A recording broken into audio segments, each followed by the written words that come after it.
தரப்பிலிருந்து அழைத்து அவரிடம் அந்த வீடியோவை டெலீட் செய்ய சொன்னாங்களாம். டெலீட் செய்தால் பணம் தருவதாகவும் கூறி பேரம் பேசியிருக்காங்க. ஆனால் அந்த யூடியூபர் அதை டெலீட் செய்ய மறுத்து விட்டாராம். பின்னர் இன்ஸ்டாகிராமில் முறையிட்டு அந்த நபர் பதிவிட்ட வீடியோவுக்கு ஸ்ட்ரைக் கொடுத்து அதை டெலீட் செய்ய வச்சிருக்காங்க. விமர்சனம் வைத்ததற்கு தன்னிடம் உள்ள செல்வாக்கை பயன்படுத்தி நயன்தாரா செய்துள்ள இந்த செயலை வெளிச்சம் போட்டு காட்டிய அந்த யூடியூபரின் தைரியத்தை பலரும் பாராட்டி வந்துட்டுருக்காங்க.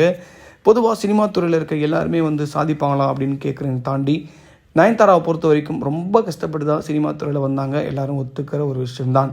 ஆனால் அந்த சம்பவத்தில் கிட்டத்தட்ட 6 மணி நேரம் சாப்பிடாமல் ஒருத்தன் வெயிட் பண்ணியிருக்காங்க அப்படின்னா அதை விட கழட்டுற வேலை உனக்கு என்ன அப்படின்னு சொல்லி எல்லாருமே கேட்குறது தான் ரொம்ப ஆச்சரியமாக இருக்குது. உண்மையிலேயே அதுதான் உண்மை.